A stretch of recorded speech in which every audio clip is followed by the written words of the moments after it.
तो आज Hamas Israel युद्ध का लगभग 22वां दिन है। जी हाँ, 22 दिन, ऑलमोस्ट लाइक 3 हफ्ते बीत चुके हैं और अब ये जो युद्ध अपने दूसरे चरण में प्रवेश कर चुका है।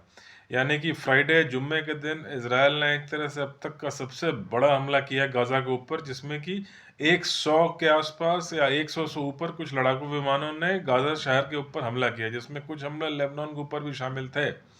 और इसके साथ ही जो है ज़मीनी ऑपरेशन भी काफ़ी हद तक अब स्टार्ट हो गया। पूरी तरह से ग्राउंड इन्वेजन नहीं था और अभी लगता भी नहीं है कि इजरायली फोर्सेस एकदम सीधे तौर पे ज़मीनी हमला करेंगे, लेकिन कुछ कुछ छोटी-छोटी टुकड़ियों में जगह-जगह जो है ग्राउंड रेड यानी ज़मीनी हमले पिछले 2-4 दिनों से चल रहा था। और अब जो है फ्राइडे के दिन जिस ढंग से एयर अटैक हुआ है नॉर्दर्न गाज़ा के ऊपर, इससे साफ लगता है कि अब जो है जुम्मे के दिन उस 100 विमानों वाले एयर अटैक के बाद शायद ज़मीनी सेना वहाँ निर्णायक रूप से किसी बड़े टारगेट की तरफ अंदर घुस चुकी है और वहाँ पे ये कार्रवाई हो रही है। और इस बीच जो मरने वालों की संख्या है गाज़ा पट्टी के अंदर, वो 8,000 से कुछ ऊपर है। 8 और साढ़े 8,000 के बीच में जो है कल शाम तक की जो न्यूज़ रिपोर्ट थी गाज़ा मेडिकल हेल्थ अथॉरिटी उनकी तरफ से, और घायलों की संख्या 20,000 के ऊपर है। यानी कि अगर ऐसे देखा जाए इस ढंग से, तो गाज़ा की लगभग 1.5 से 2% पॉपुलेशन ख़त्म हो चुकी है, जिसमें या तो अपंग हो गए, मारे गए या लापता हैं लोग। अगर आप 22 लाख की जनसंख्या को सीधी तरह से जोड़ें, तो उसमें से लगभग 8,500 की डेथ कंफर्म्ड है, जो कि मेडिकल रिपोर्ट्स आ चुकी है गाज़ा हेल्थ मिनिस्ट्री की तरफ से। उसके अलावा लगभग 20 से 22,000 लोग घायल हैं, जो शायद उसमें से कितने चल फिर पाएंगे, क्या कोई परमानेंटली अपंग हो जाएगा, विकलांग हो जाएगा, कह नहीं सकते। वो पॉपुलेशन भी किसी काम की नहीं है, या उसमें से डेथ भी हो जाएगी कुछ लोगों की। उसके अलावा तो 22, 8, 30 और उसके अलावा लगभग 1 से 2 हज़ार लोग अभी भी लापता हैं। उम्मीद जब लापता है यानी कि हो सकता है कि आशा जताई जा रही है वर्ल्ड हेल्थ ऑर्गेनाइजेशन की तरफ से कि ये लगभग ये लोग मलबे के नीचे दबे हुए हैं। जब ये हटाई जाएगी यानी 30 से 35 हज़ार लोग वहाँ एक तरह से या तो लापता हैं या मारे गए हैं या घायल हैं। और अगर 22 लाख के ऊपर 30 से 35 हज़ार को, आप 22 लाख का 22 हज़ार 1% होता है, यानी 35 हज़ार, लगभग 1.5% पॉपुलेशन ख़त्म हो चुकी है एक तरह से वहाँ पे 3 हफ्ते की लड़ाई में। और ये वो आंकड़े हैं जो कि कंफर्म कर रही है अथॉरिटी। और इसमें अब जो सिचुएशन ऐसी आ गई है, क्योंकि लड़ाई भी कुछ इस ढंग से कर रहा है हमास के सिविलियन के बीच में, उसने टारगेट लगा रखे हैं। अभी थर्सडे के दिन आपने देखा होगा खान यूनिस में जहां बॉम्बिंग हुई थी इसराइल की तरफ से, वहां पे इजरायली डिफेंस स्पोक्स पर्सन ने एग्जैक्ट वो लोकेशन दिखाई है रेडार मैप पे कि जो रॉकेट लॉन्चिंग साइट्स थी खान यूनिस में साउथ गाजा में, वो एक स्कूल या शायद एक हॉस्पिटल और एक किंडरगार्टन, जो छोटे बच्चों का स्कूल होता है, हॉस्पिटल और किंडरगार्टन के बीचों बीच लगाई हुई थी वो जो रॉकेट लॉन्चर साइट थी। तो उस पे बम गिराने का मतलब कि स्कूल और हॉस्पिटल को भी नुकसान पहुंचा, और इस कारण कोलैटरल डैमेज यानी सिविलियन कैजुअलिटी हो रही है। और इसराइल इस समय बिल्कुल भी ये देखने के मूड में नहीं है कि साथ में कौन गेहूं के साथ घूम पिस रहा है, क्योंकि इस लड़ाई की शुरुआत जिस ढंग से हुई है, देखिए लड़ाइयाँ होती रहती हैं, आज भी दुश्मनी है कई देशों के साथ, जमीन का ही झगड़ा है, इंडिया चाइना का है, लद्दाख के कई क्षेत्रों में डिस्प्यूट है, कश्मीर के ऊपर है, और भी कई कंट्री के साथ रशिया अमेरिका की जगह जगह जो है कोल्ड वॉर में आपने सुना होगा ज़मीन के झगड़े थे, ये टेरिटरी मेरी है, ये तुम्हारी है। लेकिन इसका मतलब कोई इस ढंग से जैसे हमास ने किया 7 अक्टूबर को इसराइल के अंदर, जहाँ की मतलब छोटे छोटे 40 से ज़्यादा बच्चों की गर्दनें काटी गई, उन्हें बांध के तार से जला दिया गया। कई जगह तो कोई क्या झुठलाएगा, इसे कैमरे पे वीडियो रिपोर्ट्स आ रही है जिसमें कि औरतों को नंगा करके घुमाया जा रहा है, उनके शरीर पर थूका जा रहा है और उन्हें उठा के ले जाया जा रहा है, जिसमें कि धार्मिक नारे लगाया जा रहा है अल्लाह अकबर के, और एक तरह से इन्हें माल ए गनीमत के हिसाब से पेश किया गया। ये वीडियो चारों तरफ सोशल मीडिया पे अवेलेबल है। हालांकि बाद में अब, और उसके साथ सोने पे सुहागा ये कर दिया गाजा के लोगों ने कि खुशी मनाने लगे। जब अब एक घटना कुछ गलत होती है तो आज हर कोई कह रहा है कि हमास ने जो किया वो भी गलत था। बस एक सुर में अगर गाजा के लोग उस दिन कह देते कि जो ये हुआ इसराइल में ये ठीक नहीं हुआ, तो शायद लड़ाई इतने क्रूर ढंग से नहीं होती जो इसराइल आज कर रहा है। अब वहाँ गाजा की हालत इस समय क्या है, अंदर के बाद ढंग से कोई रिपोर्टिंग नहीं हो रही है, क्योंकि फ्राइडे यानी जुम्मा के दिन जो मैंने अभी बताया, जहाँ 100 विमानों ने अब तक सबसे बड़ा हवाई हमला किया, उसके बाद से वहाँ पे इंटरनेट और ये जो है कम्युनिकेशन फैसिलिटी पूरी तरह से बंद कर दी गई है। टेलीग्राम, इंटरनेट, सैटेलाइट लिंकेज वगैरह सब हटा दी गई है, जिसमें कि जो बड़े-बड़े न्यूज़ रिपोर्टर जो न्यूज़ चैनल है जैसे अल जज़ीरा या आपका वॉशिंगटन पोस्ट या सीएनएन, बीबीसी, इस तरह की जो बड़ी न्यूज़ एजेंसियाँ हैं, वो भी जो है अब गाज़ा के अंदर से ऑपरेट नहीं कर पा रही है। वहाँ पहले भी रिस्ट्रिक्शन थी इंटरनेट की, लेकिन कुछ हद तक चलता था, पार्शियली कुछ एरिया में था, कहीं नहीं था। लेकिन फ्राइडे के बाद से कंप्लीट ब्लैकआउट है। यहाँ तक कि एक शायद पैलेस्टाइन क्रॉनिकल है, कहीं मैं ये वीडियो बनाता हूँ तो कई सारे जो है न्यूज़पेपर जो ऑनलाइन पोर्टल है जैसे सीएनएन है या जो वहाँ के पैलेस्टाइन जो अरब वर्ल्ड के जो अखबार है उनकी हिंदी इंग्लिश ट्रांसलेशन आपको वेबसाइट पर मिल जाएगी। वो देख के सारी चीज़ों को उसके बाद ही जो मैं कोई वीडियो कंपाइल करके यूट्यूब पे डालता हूँ। तो अगर आप देखें तो उसमें एक पैलेस्टाइन क्रॉनिकल नाम की एक न्यूज़पेपर है जिन्होंने साफ साफ ये लिखा है कि फ्राइडे के बाद से वहाँ कंप्लीट ब्लैकआउट है और अभी हम वहाँ से कोई रिपोर्टिंग नहीं कर सकते। अंदर इस समय क्या हो रहा है, आज रविवार के दिन या पिछले 36 घंटों से वहाँ क्या हो रहा है गाज़ा के अंदर, ये ठीक ठीक रिपोर्टिंग कोई नहीं कर सकता। ये जो मैं बता रहा हूँ ये फ्राइडे तक की न्यूज़ है। अगर आप देखें तो लेटेस्ट जो कुछ एक बॉर्डर के ऊपर रिपोर्टर्स हैं, जैसे रफ़ा के ऊपर या इधर जो मेनलैंड इसराइल से अंदर जाने की जो सीमाएं लगी हुई हैं, बाड़ लगे हुए हैं गाज़ा के अंदर, वहाँ तक कुछ रिपोर्टर हैं। तो रफ़ा बॉर्डर पे शायद आज कुछ सेलिब्रेशन हो रहा था, लोग खुशी मना रहे थे क्योंकि हमास से कोई रॉकेट इसराइल के किसी शहर के पार्किंग लॉट में गिर गया था। लेकिन बस इतने तक की खबर आ रही, लेकिन अंदर क्या कर रहा है इसराइल इस समय, और वो ये ठीक ठीक किसी को नहीं पता। लेकिन इस बात का इशारा इस बात से आप जरूर समझ सकते हैं कि फ्राइडे को ही इसराइल के प्रधानमंत्री बेंजामिन नेतन्याहू ने एक वीडियो अपलोड किया है अपने ट्विटर हैंडल पे, जिसमें कि जो नॉर्थ गाजा की सबसे बड़ी हॉस्पिटल है अल शिफा, उसका एक वीडियो है, बेसिकली एनिमेशन है, जिसमें कि ये दिखाया गया है कि अल शिफा हॉस्पिटल कितना बड़ा है। 1,500-2,000 बेड का हॉस्पिटल है वहाँ, बाकी कुछ मरीज़ हैं 4-5 हज़ार, और 40 से 50 हज़ार कॉमन पैलेस्टीनियन फ़िलिस्तीन के आम लोगों ने वहाँ शरण ले रखी है। और इसीलिए इसराइल शुरू से कह रहा था कि ये हॉस्पिटल खाली करो, क्योंकि अब ये भी सामने आ रहा है, उस वीडियो में साफ साफ बताया गया, वो भी इसराइल के प्राइम मिनिस्टर ने ऑफिशियली बोला है कि उस हॉस्पिटल के नीचे, यानी अल शिफा हॉस्पिटल के नीचे हमास का हमास का हेडक्वार्टर चल रहा है। यानी कि उसमें हजारों हजार हमास के लड़ाके जो सीनियर फील्ड कमांडर हैं वो उसके नीचे हैं सुरंगों में, और ऊपर जो है अल शिफा हॉस्पिटल बना हुआ है।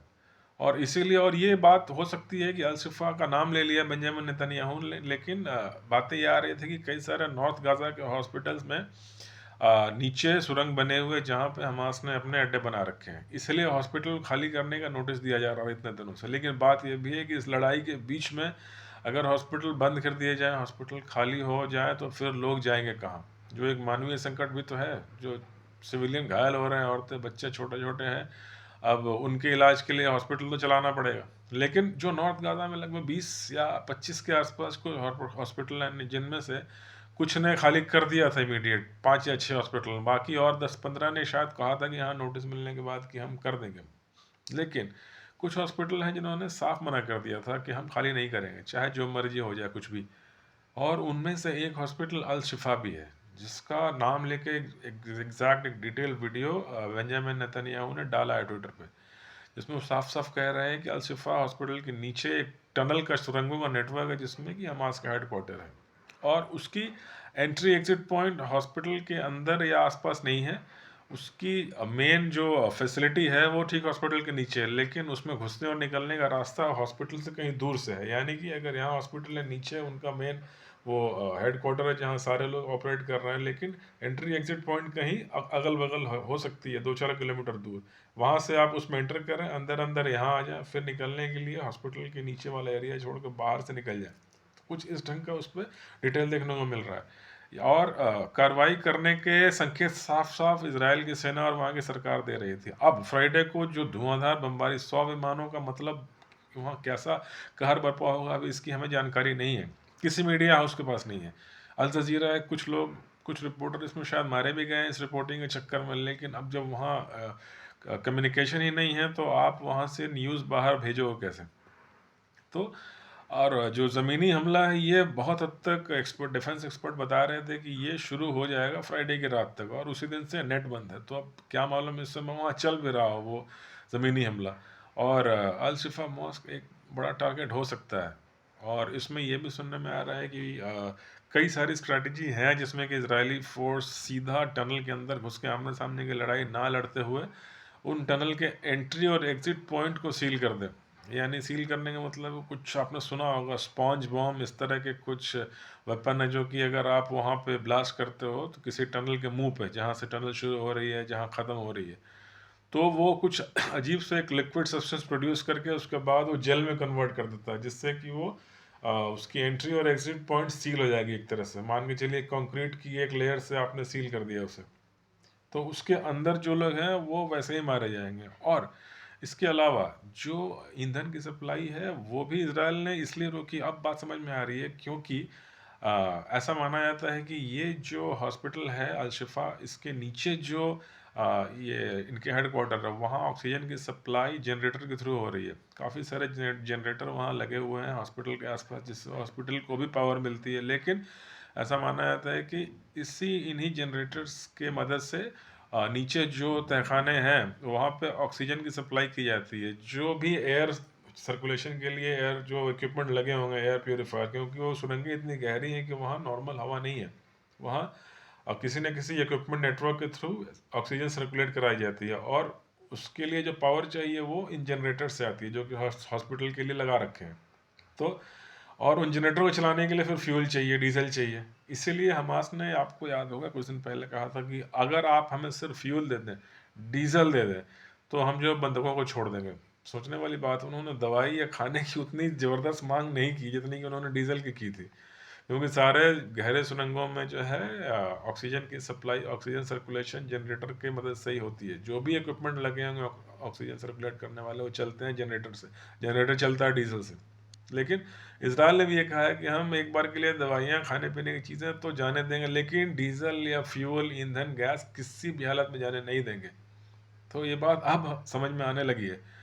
और इस बीच अगर इस समय वहाँ ज़मीनी कार्रवाई चल रही होगी तो न जाने कितने लोगों की क्षति हुई होगी, क्योंकि लगभग 40 से 50 हज़ार लोग तो उसी अल शिफा हॉस्पिटल में हैं अगर वहाँ अटैक हुआ होगा तो। और इसमें जो अब एक और बात ये है कि आज के समय ये जो इस तरह के नॉन स्टेट एक्टर हैं, चाहे लश्कर तैयबा हो इधर या उधर, हमास, ये लोग इस अजम्पशन पे ऑपरेट करते हैं कि हम एक बार के लिए कुछ भी कर देंगे, उसके बाद जब कोई सरकार पलट के कार्रवाई करेगी तो बीच बचाव करने के लिए कोई ना कोई आ जाता है, कभी यूएनओ, कभी अमेरिका, कभी इंग्लैंड और ये जो सभ्य कंट्री हैं। और फिर जो है हम पे चोट नहीं आएगी, फिर हम मौका देख के फिर कुछ मारेंगे। और जब आप सरकारें जो है, गवर्नमेंट या फौज किसी देश की, वो जब पलट के हमला करेगी तो बीच बचाव करने के लिए लोग आ जाएंगे, नहीं नहीं युद्ध बंद करो, ये हो जाएगा, वो हो जाएगा। तो इस ढंग से उनका चल रहा था। इस बार कैलकुलेशन गलती ये हो गई कि जो बचाने वाले थे अब वही कह रहे हैं मारो। यानी कि जो अमेरिका जैसी शक्ति, अमेरिका ही कह लीजिए, उसके अलावा तो जैसे अगर ब्रिटेन, फ्रांस, जर्मनी और अमेरिका, इन चारों 5 कंट्री को जोड़ दिया जाए तो इनके आगे तो फिर ना यूनाइटेड नेशन कुछ बोलेगा, ना वर्ल्ड बैंक, ना कोई कुछ नहीं है। हर कोई जानता है कि जितने भी संस्थाएं हैं, यूएनओ, यूनाइटेड नेशन, या जो आपकी डब्ल्यूएचओ है, वर्ल्ड हेल्थ ऑर्गेनाइजेशन, ये सारी की सारी जो है ये अमेरिका जैसे देशों के दिए हुए पैसे पे चलती है, एक तरह से इनके खैरात पे चलती है। अगर ये अपना डोनेशन बंद कर दें तो ना वर्ल्ड बैंक रहेगा, ना यूनाइटेड नेशन रहेगा, ना इस ढंग की कोई संस्था रहेगी। और इसमें अमेरिका ने साफ साफ कह दिया है कि भाई जो मन करता है करो, कोई बीच में आएगा तो हम देख लेंगे। देसी भाषा में यही हम कह सकते हैं। गल्फ कंट्रीज़ के आसपास जो मेडिटेरेनियन सी है, वहाँ पर देखा होगा एक के बाद एक एयरक्राफ्ट कैरियर आई जा रही है अमेरिका की तरफ से। साफ साफ उन्होंने ईरान को चेतावनी भी दे दी है कि अगर इसमें आप कूदोगे तो मेरे साथ सीधी आमने सामने की टक्कर होगी। यहाँ तक कि जो बाइडन का एक स्टेटमेंट आपने सुना होगा जिसमें कि जो इस 8,500 फ़िलिस्तीनियों में लगभग 3-4 हज़ार बच्चे हैं, 1,500-2,000 औरतें हैं, इनकी रिपोर्ट जब गई है तो जो बाइडन कह रहे हैं कि ये जो है रिपोर्ट सब फर्जी है, फेक वीडियो है, हम इन पे भरोसा नहीं करते। अब आप समझ लीजिए कि अब फिर कैसे होगा बीच बचाव, क्योंकि अब कुछ दिन पहले जब हमास ने ऐसा कुछ किया था तो पूरे मुस्लिम वर्ल्ड से बात आ रही थी कि ये वीडियो फेक है, हमास ने ऐसा कुछ नहीं किया। अब जो बाइडन कह रहे हैं कि ये सब वीडियो फेक है, कोई औरतें बच्चे नहीं मर रहे फ़िलिस्तीन में, ऐसा वहाँ कुछ नहीं हुआ। बस बात वही होगी, टिट फॉर टैट, ईंट के जवाब पत्थर वाली भावना इस समय चल रही है वहाँ पे। तो इस कारण जो है अब कोई बीच बचाव लाग लपेट की संभावना नहीं दिख रही है। एक बार हिजबुल्लाह ने कुछ मदद करने की कोशिश की थी, लेकिन जैसे हिजबुल्लाह और लेबनान पर इसराइल ने अटैक किया, उससे अब वो भी पीछे हटते हुए दिखाई दे रहे हैं। 50 से ऊपर उसके जो टॉप फाइटर है वो मारे गए, जो कि हिजबुल्लाह ने खुद एक्सेप्ट किया है। सीरिया के जो 4-5 सैनिक मारे गए, उनके किसी इन्होंने कमांड सेंटर पर हमला किया था, ये सब आपने देखा होगा। इजिप्ट कल डरा हुआ, उसने कहा कि हम बहुत शक्तिशाली बड़े देश हैं, कोई हम पे आंख टेढ़ी ना करे। यानी पूरे मिडिल ईस्ट में इस समय आतंक मचा हुआ है। इसराइल केवल इसराइल नहीं है, वो एक तरह से मान के चलिए सभ्यताओं का युद्ध है। जिस ढंग से हमास ने किया है, एक हमला करना सैनिकों के सैनिक ठिकानों पर अलग बात है, लेकिन जिस ढंग से इसने इन्होंने धार्मिक रूप दे दिया और क्रूरता करी है, अब ये बात सीधे सीधे जो है वो हो गई है कि भाई यहूदी क्रिश्चियनिटी वर्सेस इस्लाम। जब बात धर्म की आ जाती है तो फिर उस समय हर कोई अंधा हो जाता है, फिर कोई सही गलत, यूनाइटेड नेशन, कानून और गैर कानूनी, ये सारी बातें ख़त्म हो जाती हैं। क्योंकि ये जो भी कानून है, अंतर्राष्ट्रीय कानून, international court of justice, United nation, ये बनाया हुआ तो इन वेस्टर्न कंट्रीज का है, इन अंग्रेजों ने बनाया है। वो अरब कंट्री ने या इंडिया ने थोड़ी बनाया है। और अब इन्हीं के साथ आपने सीधा दुश्मनी कर लिया, और जो हमास ने किया है, तो फिर वो उस बात पर उतर आए हैं, वो धार्मिक उन्माद वाले मोड में वेस्टर्न वर्ल्ड भी आ गई है इस समय। और इसलिए अब बीच बचाव करने के लिए या तो ये रशिया चाइना ऐसी कंट्री आए, तो फिर जो वर्ल्ड वार का रिस्क लेके आए तो कुछ बीच बचाव हो सकता है, और नहीं आएंगे तो फिर तो पता नहीं कहाँ जाकर रुकेगा मामला। और रशिया और चाइना की हालत देख के ऐसी लगती नहीं कि वो इसमें पैर रखने वाले हैं। अब रशिया कहने को बहुत बड़ी ताकत है, लेकिन कितनी ताकत है, यूक्रेन की लड़ाई पता चल गया। छोटा सा एक प्रांत था उसी रशिया सोवियत यूनियन का, उससे नहीं जीत पाई आज तक रशिया। अमेरिका से आमनो भी, जबकि अमेरिका और नेटो ने कुछ हथियार दिए थे सिर्फ यूक्रेन को, उसी में हालत ख़राब हो गई रशिया के। 1.5 साल में भी वो आगे नहीं बढ़ पाए। तो आमने सामने लड़ने के बाद क्या हालत हो गई इन देशों का, ये पता है कितनी मजबूत है रशिया है, चाइना जो भी है। तो ये, और लगता नहीं है कि इनके भी इतनी हिम्मत है कि इस लड़ाई में आएंगे, वरना अब तक ये कूद चुके होते हैं।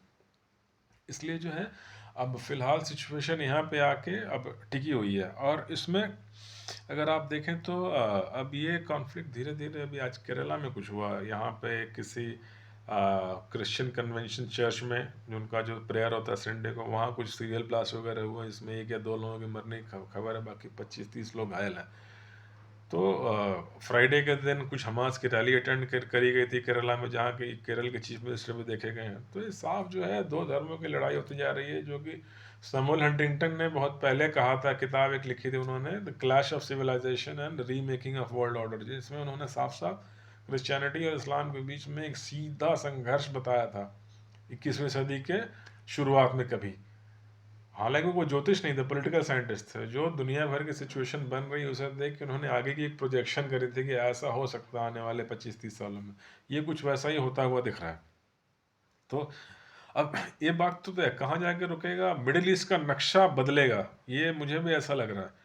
आप देखें, लड़ाई इतनी जल्दी ख़त्म होने वाली अब नहीं है। और आज जहाँ जहाँ जो देश दिख रहे हैं, वो कुछ छोटे बड़े टेढ़े मेढ़े होते हुए नज़र आएंगे 1 साल के बाद, अगर हम वर्ल्ड मैप देखें तो। आज जहाँ पैलेस्टाइन बचा क्या है, पैलेस्टाइन में सिर्फ गाज़ा और वेस्ट बैंक बचा है। अब ये गाज़ा रहेगा नहीं रहेगा, लगता तो नहीं, इनके प्लानिंग देख के लग रही है सारे लोग नॉर्थ से साउथ जाओ, साउथ से पता नहीं कहाँ जाओ, कितने लोग बचेंगे, क्या होगा नहीं होगा। पूरा का पूरा गाज़ा जो है, इसराइल में भी अपनी यहूदी बस्तियाँ वहाँ बसा ले आने वाले, से वही हाल वेस्ट बैंक का होगा। तो खैर ये तो आगे की बात है, लेकिन अभी फ़िलहाल ज़मीनी लड़ाई तो पक्की तौर पे वहाँ जारी है। हालांकि रिपोर्ट बाहर नहीं आ रही है, अंदर क्या हुआ, क्या क्या नुकसान हुआ नहीं हुआ, टनल के अंदर कौन सा वेपन यूज़ किया इसराइल ने, ये भी सुनने में आ रहा है कि वो स्पॉन्ज बॉम्ब की जगह कुछ क्लोरीन गैस वगैरह, बहुत तरह की चीज़ें होती है, जो कि अगर रिलीज़ करते जाए टनल में तो वैसे ही कोई दम घुट के मर जाए। या फिर फ्यूल सप्लाई वहाँ इस ढंग से काट दी जाए कि जनरेटर जहाँ बंद हुए, अंदर में ऑक्सीजन जाना बंद हो जाएगा और लोग दम घुट के मरने लगे। या फिर बिलबिला के बाहर निकलेंगे तो बाहर जो इनके ड्रोन और टैंक बैठे हुए स्नाइपर जहाँ था, वो फिर इन्हें मार सकते हैं, निशाना बना सकते हैं। ये हमारी सोच है, ऐसा हो सकता है। क्योंकि जिस ढंग से ब्लैकआउट किया है न्यूज़ को इसराइल ने, इंटरनेट जिस ढंग से बंद करी है, इससे इस बात की शंका आ रही है कि वहाँ पे लोगों के जान माल का नुकसान बहुत कुछ बड़ा होने वाला है। तो ज़्यादा शोर ना मचे, कुछ दिखाई ना दे बाहर, न्यूज़ ना जाए, इसलिए पूरी तरह से इस समय न्यूज़ ब्लैकआउट है। खैर जो भी होगा, आने वाले समय जब ये न्यूज़ बाहर आएगी, ऑपरेशन पूरा होगा, तो फिर हम बात करेंगे तब तक इस बारे में तब तक ये मेरा वीडियो थोड़ा-सा लंबा हो गया क्योंकि काफ़ी सारी चीज़ें हैं थी इसमें डिस्कस करने के लिए और बातचीत करने के लिए, बताने के लिए। तो वो मेरे वीडियो को प्लीज़ लाइक कीजिए और प्लीज़ मेरे चैनल को सब्सक्राइब भी कीजिए ताकि मुझे मोटिवेशन मिलता रहे इस ढंग की इन्फॉर्मेटिव वीडियो बनाने की और अनबायस्ड ढंग से एक चर्चा करने की सोशल मीडिया प्लेटफॉर्म पे। बहुत बहुत धन्यवाद बातें नई पुरानी देखने के लिए। मिलते हैं फिर बहुत जल्दी किसी नए अपडेट के साथ।